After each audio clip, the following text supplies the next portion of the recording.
আসসালামু আলাইকুম প্রিয় শিক্ষার্থী বন্ধুরা, আজকে আমরা ক্লাস 8 এর ইংলিশ গ্রামার এর পার্টস অফ স্পিচ নিয়ে কথা বলবো।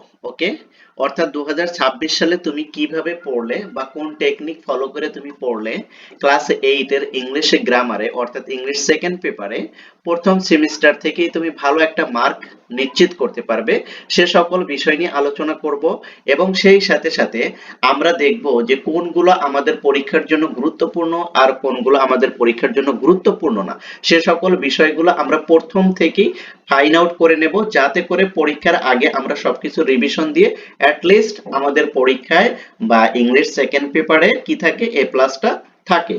সেজন্য আমরা কি করব, বছরের শুরু থেকেই আমরা কি করব, একটু টেকনিক সহকারে পড়বো, যাতে করে 2026 সালে ক্লাস 8 এ যারা আছি আমরা সবাই যেন সেকেন্ড পেপারে ভালো একটা মার্ক ক্যারি করতে পারি। তাহলে চলো আমরা প্রথমে যেটা দেখব সেটা হলো পার্টস অফ স্পিচ, রাইট? কারণ পার্টস অফ স্পিচ কিন্তু আমাদের খুবই গুরুত্বপূর্ণ একটা টপিক। এটা কিন্তু ক্লাস 6 থেকে 8 অবধি পর্যন্ত কিন্তু এখনো তোমরা এই পার্টস অফ স্পিচটা পড়ছো। কারণ হলো পার্টস অফ স্পিচের যে অংশগুলো আছে, ঠিক আছে, এগুলো কিন্তু আমাদের প্রতিনিয়তই কিন্তু কাজে লাগে, যার কারণে কিন্তু এটা খুবই গুরুত্বপূর্ণ টপিক। কোন কোনগুলো তোমরা পড়বে এবং কোন কোনগুলো স্কিপ করা যাবে সেগুলো আমরা আলোচনা করব আস্তে আস্তে ধাপে ধাপে। তাহলে চলো আমরা ভিডিওটা শুরু করি। দেখো এই যে লেসন অনেক কি আছে, look at the sentence below.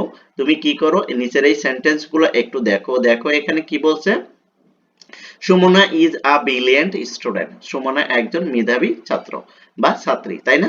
এবার দেখো, ইউ ক্যান ডিভাইড, তুমি কি করতে পারো, ভাগ করতে পারো অ্যাবভ, দ্য অ্যাবভ সেন্টেন্স, উপরের এই সেন্টেন্সটাকে, ইন ডিফারেন্ট পার্ট, বিভিন্ন অংশে, ঠিক আছে, ভিন্ন ভিন্ন অংশে, সাস অ্যাজ, তাহলে তুমি কি দেখবে? দেখো এই যে সুমনা একটা পাঠ করছে, ইজ একটা পাঠ করছে, এ একটা পাঠ করছে, ব্রিলিয়েন্ট একটা পাঠ করছে, স্টুডেন্ট একটা পাঠ করছে, তাই না? তাহলে এই সেন্টেন্সটার দেখো বিভিন্ন পার্ট করার পর কিন্তু পার্টস অফ স্পিচের বিভিন্ন অংশগুলো এখানে আছে। কিভাবে আছে তোমাদেরকে একটু দেখাচ্ছি। দেখো এই যে সুমানা, সুমানা কি আমরা সেন্টেন্সের সাবজেক্ট হিসেবে জানি, কিন্তু সেন্টেন্সের সাবজেক্ট হতে গেলে কি কি হবে, এই যে নাউন হবে, নাই কি? এই সুমনাটা কি নাউন, অর্থাৎ কোনো কিছুর নামকেই কি বলে, নাউন বলে। তারপরে দেখো ইজ, ইজ এটা কি, দেখো তো ইজ এখানে এটা কি অক্সিলারি ভার্ব হিসেবে এসেছে না, ইজ এখানে মেইন ভার্ব হিসেবে এসেছে, ঠিক আছে।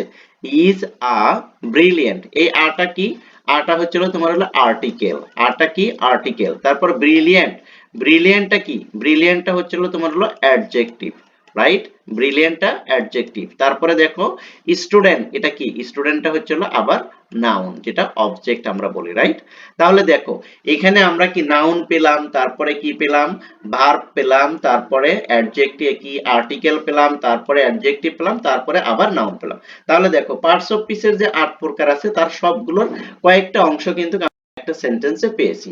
এই জন্যই বলছি যে পার্টস অফ স্পিচটা তোমাদেরকে একটু ভালো করে দেখতে হবে, কারণ তুমি যদি পরীক্ষা ভালো করতে চাও তাহলে পার্টস অফ স্পিচ থেকে মাস্ট বি তুমি কিছু কোশ্চেন পাবে। সেটা কিভাবে পাবে, এই যে এভাবে না, এভাবে না, কিভাবে পাবে সে টেকনিকগুলো আমরা তোমাদেরকে শেখাবো আস্তে আস্তে ধাপে ধাপে, ভিডিওর দিয়ে আমরা তোমাদের সাথে শেয়ার করব। সেগুলো তোমরা শিখলে খুব সহজেই এই ক্লাস 8 এর ইংলিশ গ্রামারে খুব সহজেই তোমরা পরীক্ষার সময় কি 80+ মার্ক তোমরা ক্যারি করতে পারবে ইনশাআল্লাহ। ওকে, তাহলে দেখো again this part play different function। দেখো ওই যে আমি যেটা বললাম সেটাই ওরা বলছে, সমানা refers to a person, is I stand something, কোনো কিছুর বোঝাচ্ছে, তারপরে brilliant gives more information about student, অর্থাৎ স্টুডেন্টটা যে অনেক ব্রিলিয়েন্ট সেটা বোঝাচ্ছে, তারপরে স্টুডেন্টস রেফার টু সমানা, আর এই স্টুডেন্টটা কাকে রেফার করছে, সমানাকে। অর্থাৎ এখানে পার্টস অফ স্পিচ দ্বারা আমি তোমাদেরকে যেভাবে বোঝালাম আগে, ওটাই এখানে ওরা করে দেখাচ্ছে, ঠিক আছে।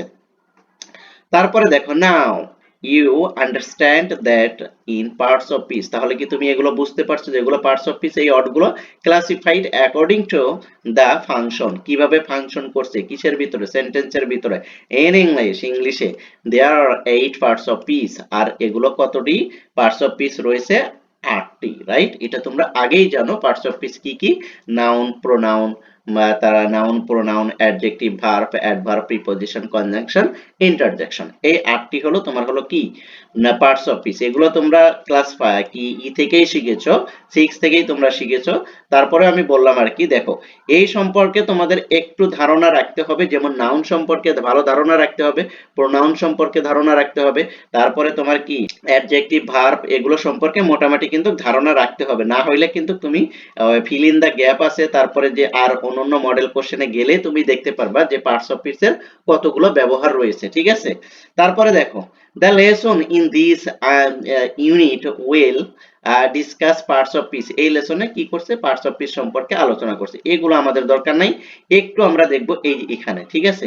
এখানে একটু দেখো কি বলছে, every name is called noun, অর্থাৎ প্রত্যেক নামকেই কি বলে, নাউন বলে। ওকে, অ্যাজ, ফেইল্ড, ফেইল্ড, তারপরে কি ফাংশন, তারপরে স্ট্রিট, তারপরে টাউন, অর্থাৎ কোনো কিছু নামকেই নাউন বলে। তারপর দেখো প্রোনাউন কাকে বলছে, in place of noun the pronoun stand, অর্থাৎ নাউনের পরিবর্তে যেটা বসে সেটাই হলো প্রোনাউন। যেমন হি, সি, তারপরে দিয়ার, এগুলো এগুলো কি, এগুলো হচ্ছে হলো প্রোনাউন। ওকে, তারপরে অ্যাডজেক্টিভটা দেখো, ডিসক্রাইব আ থিংস, কোনো কিছুর বর্ণনা করবে। কার বর্ণনা করবে, নাউনের দোষ গুণ বোঝাবে কে, এই যে এই অ্যাডজেক্টিভটা, ঠিক আছে। তারপরে দেখো ভার্ব কি করে, মিন্স অ্যাকশন, অর্থাৎ ভার্বটা সবসময় মুভ করে, কোনো না কোনো কিছু করা বুঝাবে। যেমন টু রিড পড়তে, টু রাইট লিখতে, টু জাম্প করবে, টু রান হাঁটতে। ওকে, এগুলো কি মুভ করা বুঝাবে। তারপরে দেখো how things are done, the adverb tell. আর অ্যাডভার্ব কাকে বলে জানো, অ্যাডভার্ব হলো তোমার হলো এই যে ভার্বের সাথে সবচেয়ে বেশি কানেক্টেড, অর্থাৎ ভার্বের এই কাজগুলো কিভাবে করবে, জোরে করবে না আস্তে করবে না কেমনে করবে, ঠিক আছে, এগুলোই এই ভার্বের কাজগুলোকে কি সে অ্যাডভার্বটা মডিফাই করে, ঠিক আছে। তারপরে দেখো অ্যাডভার্ব অবশ্য সব পার্টস অফ স্পিচকেই মডিফাই করে, কার্যক্ষেত্রে বা স্থান কাল ভেদে সকল পার্টস অফ স্পিচকেই অ্যাডভার্ব মডিফাই করে, ঠিক আছে, এটা মাথায় রেখো, এটা ব্রডলি আর কি, কিন্তু এটার কিছু কার্যকারিতা আছে। তারপরে দেখো দা প্রিপজিশন কি বলে, দেখো প্রিপজিশনটা হচ্ছিল তোমার কাজটা হলো সেন্টেন্সের ভিতরে কি করে রিলেশন তৈরি করে দিবে, অর্থাৎ একটা সেন্টেন্সকে আরো বড় করে দিবে এবং সৌন্দর্য মণ্ডিত করবে, এটা হলো প্রিপজিশনের কাজ। অ্যাজ ইন দ্য স্ট্রিট, এই যে ইনটা কি প্রিপজিশন, তারপর অ্যাট দ্য স্টেশন, এই যে অ্যাটটা কি, এটা একটা প্রিপজিশন। কনজাংশন কি করবে, জয়েন করে দিবে many sentence, many word, many phrase, এগুলো কি করবে এন্ড ক্লোজ, অর্থাৎ একাধিক সেন্টেন্স, একাধিক বাক্য বা ফ্রেজকে ইনক্লুড করবে, এটাই হলো কনজাংশনের কাজ।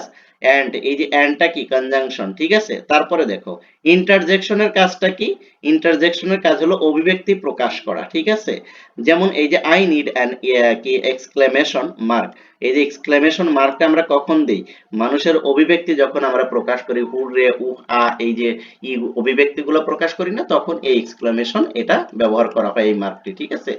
আশা করি তোমরা বিষয়টা বুঝতে পেরেছো। তারপরেও যদি না বোঝো তাহলে অবশ্যই তোমরা কি করবে, কমেন্ট সেকশনে জানাবে যে কোন জায়গায় তোমরা বুঝতে পারছো না, ঠিক আছে।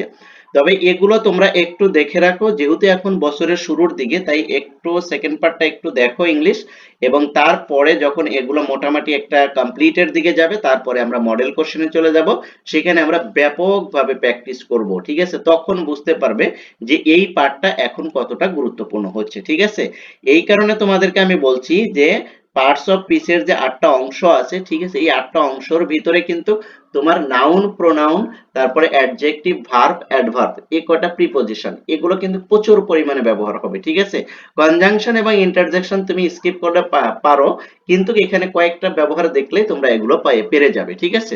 কিন্তু বাকিগুলো কিন্তু তোমাকে ভালোভাবে ধারণা রাখতে হবে, এবং এদের ফাংশন সম্পর্কে তোমাকে সাম্যক ধারণা রাখলেই কিন্তু তুমি ফিল ইন দা গ্যাপ যে আছে সেখানে তুমি কি করতে পারবে, আনসার করতে পারবে, নচেত কিন্তু আনসার করতে পারবে না, ঠিক আছে। তাই এখান থেকে একটু দেখতে থাকো, প্যারা নিও না, স্বাভাবিকভাবে দেখো, তাহলে খুব সহজেই তোমরা শিখতে পারবে।